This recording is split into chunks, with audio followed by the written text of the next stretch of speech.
and that's what we have right here. So we have this angle right here, same angle right here. But what I want to do is to make it connected even more, and I'm thinking about the old Audi RS3 when I'm thinking about this redesign here.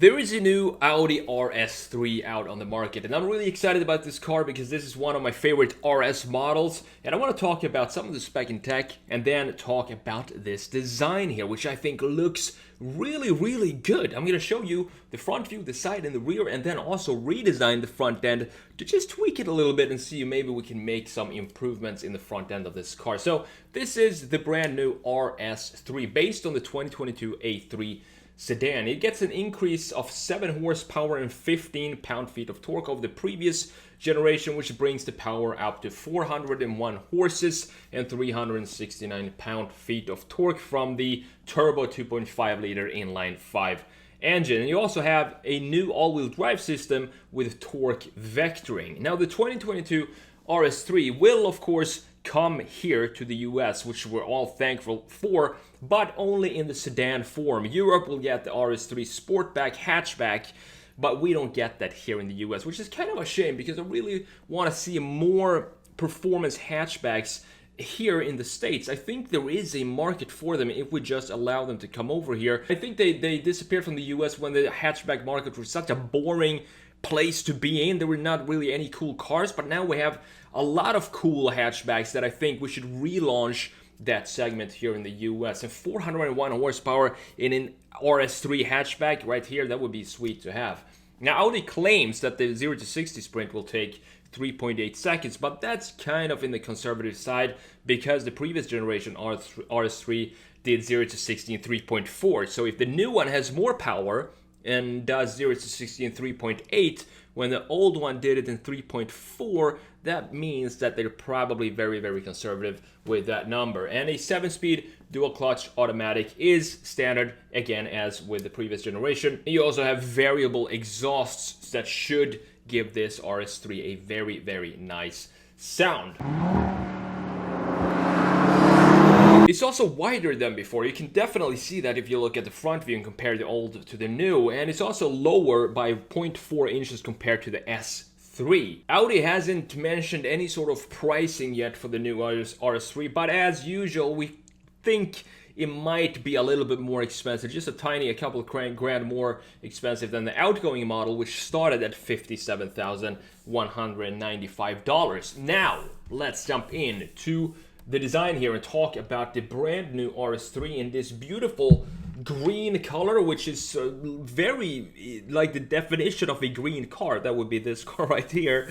I kind of like the color, but I would probably tone it, have it in some other color that that doesn't scream much. I usually tend to like cars that are a little more conservative and that shows the line. I think showing the body lines is super important for me, at least when I get any car. Is I want to be able to see clearly all the body lines in the car. So this is the front end of the car. It looks really cool. I think it's a really good looking design. I loved the previous generation RS3 and the A3. The A3 and this segment has always been a very tight little sedan package. So it has this tension in the lines, which is very Audi-like, and that's how they design cars. And on top of that, when you do the RS package on this, you get the tension and then you get some beefiness added to those tensions, the tensions in the front end. So let's have a look at the graphics. This is what I'm going to change later on in this video when we go into the redesign. I think maybe, just maybe, as I said, I think this is a good looking car. The design and the graphics look really look great on this car, but I think we can make it a little better. So what I want to do here is to work on the graphics in the front end, this part right here. As you can see, this black part is new for the 2022 model, this black going into the headlights like this. So what I want to do is reduce the size of the headlights. So I want to make this height here, I want to reduce it, make it a little squintier. If we divide the front end in two pieces, we have the top part right here, and then we have the lower part right here. I don't think they necessarily play very well together. Yes, we do have some details that connect the two. For example, we have this angle here and this graphic right here. This is connected to this graphic right here. And this is what's needed if you want to connect pieces and graphics in a car. You need to have some sort of the same kind of angle or the same kind of shapes and forms somewhere that connected with each other in the two different parts of the car. And that's what we have right here. So we have this angle right here, same angle right here. But what I want to do is to make it connected even more. And I'm thinking about the old Audi RS3 when I'm thinking about this redesign here. You see this angle here of the front end. It's very tilted back, so I want to bring this forward and have it be more of a front-facing face, and that means that I want to create this line right here, move it back a little bit, and more squinty of a headlight like this, and then have this line go into the graphics in the bottom here. So this part right here now becomes something like this. The end point of the top graphics and the lower graphics now are connected with one single line, and on top of that I want to work on this. I'm not a huge fan of this gap here, so I want to fill this in and have this be I'm not sure exactly how to do that yet. We're gonna have to experiment with that, but just have it be less of a look like this piece right here is just slapped onto the car and just fitted in there and not connected to this piece right here. So just connect these two pieces better with some maybe body color piece right here or something like that. And I also miss the Quattro text, the text that we have on the previous generation. I think that was a really cool little touch, and I want to bring that back, but now I want to have it be here. So I'm going to create another lip down here where we have the text Quattro right here in the center. I want to show you just the package and the design of this RS3 and why I love it so much. I think it's a typical sedan shape, but it's in a smaller package. It's smaller than the RS4, and it's smaller than the RS6, obviously, and that makes it more of a nimble, sportier design of the bigger brothers. But at the same time, it retains this very German-looking package of what a sedan should be like, with these traditional Audi lines that we have down here, and then this sharp shoulder line right here, which I'm glad that they kept for this generation. And these two lines obviously work well with the greenhouse here as well, where you have 1/3, which is also typical Audi proportions right here, and then 2/3 body of the height here. So you have 1/3 being the greenhouse, and then 2/3 being the rest of the body right here, as you can see. And that's typical Audi. It creates a very sporty looking design, and specifically when you combine that with lines that a lot of line flow that you can follow all around the car. So let's have a look at the rear here real quick before we jump into the redesign. I like the rear end. I'm not so 100% sure about this black fake grille here. It works. I mean, it looks cool. It creates some interesting parts to look at, but I kind of wish some of this was a functional vent to the car. I'm not sure any of this is functional. If it is, my apologies, but it doesn't look like any of this is actually functional. It still looks cool. It looks maybe tone down the texture here, make it a smaller texture, so these ellipses here are not so big, because I don't know, it kind of looks a little cheap. I want to tone that down and have it be a finer texture, if that makes sense. And I love this little spoiler up here. This is what I want to see on sports sedans nowadays. I don't particularly like massive wings like this, and I would rather have what we have right here, just a little tiny lip that was conceived with the M3 E46 and the M5 E39 as well. They both had this tiny lip, and that became kind of like a German thing to put on the performance sedans, and I'm glad Audi kept it here as well. Another detail that I want to talk about is this, which we've seen on the e-tron GT, this little intake here, or outlet for the wheels. So I'm not sure if this is functional, but I do like the way it looks, even though it doesn't it doesn't connect to anything. But it's just one of these details that you can add since you have an RS model. Make it beefy, and also this also adds to the width in the front end here, and it just creates a very cool looking front fender here that is separated from the rest of the A3 family. And on top of that, we have the traditional oval Audi RS tailpipes right there, which I absolutely love. I think it's a perfect looking little diffuser down there with these two fins here, just normal, not exaggerated, and you have a straight line here, not like some other German brands are doing right now, where it start to create some weird intake in the body and stuff like that. Audi to me is a very clean design philosophy, and they've retained that. I'm really glad that they didn't go crazy with some experiments and started to move away from what they've been doing so well for so many years.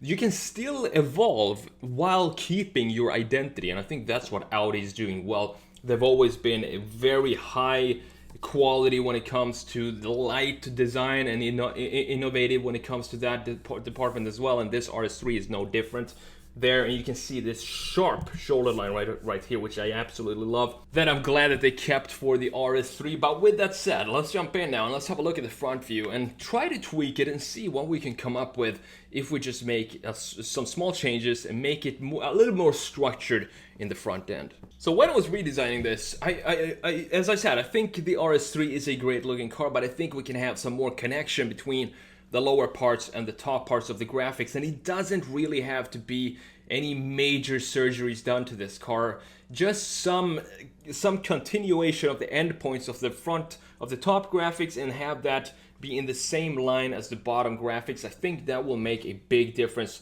on this design right here. And also just make the headlights a little smaller. I think they look a little oversized for this type of size of sedan, so make them a little smaller, which I think is going to work better overall proportionally and graphically with the rest of the car. And of course, I always have to fill out the wheelhouses properly to make it look like an internal combustion concept car, which this would look like. And then when they come out in production, you always have the wheels being smaller and sit too far in the body, inside of the fender, inside of the wheel well. So I always want to push them out just a little bit, and I would prefer to have probably, most likely, 20-inch wheels on my RS3 instead of the 19-inch that it comes standard with. I just think it fills out the wheel well better. And last but not least, we gotta bring back the Quattro font, the Quattro logo that we have on the previous generation RS3. I think that's such a tiny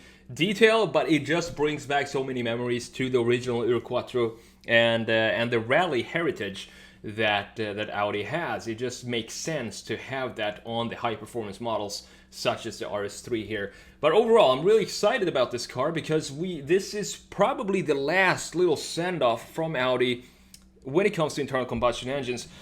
And the closer we get to the elimination of internal combustion engines, the kind of weirder it's starting to feel.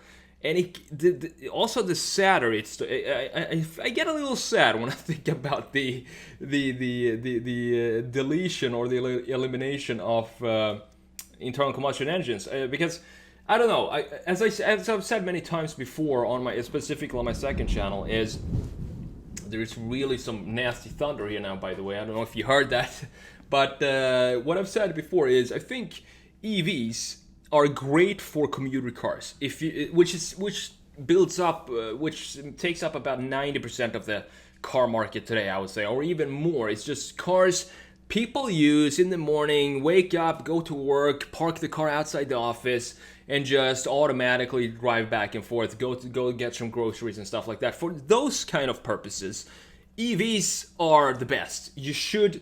That entire market, there's no need to have internal combustion engines in that market. But for designs and cars like the RS3 here, or the Lamborghinis, or the Ferraris, or the Ford GTs, or stuff that needs to have a soul, it needs to have an emotion to it, and you want to feel it come alive when you turn on the car. I think those cars should still have internal combustion engines. I don't know how that would how that would be solvable in the future. Maybe some sort of I don't know, some fuel that we might modify to make sustainable or something like that. I know Porsche is doing that with their fuel, where they're sourcing it sustainably, but it still burns like regular fuel. So they call it zero emission fuel or something like that. I think they call it the zero emission fuel Porsche, which is something like that. But the point is, I don't want internal combustion engines to completely go away ever. I think we should always have these special cars that needs to have this vibration and the feeling and the sound to them to really complete the overall feeling of the car. But anyway, I went off on a tangent there. Just wanted to show you the small tweaks that I made here to the RS3, and let me know what you think about it. I think it looks great, the redesign and the original as well. This is just my version of it, as I said, connecting the graphics top and bottom a little more. Thanks for watching, and I'll see you in the next video.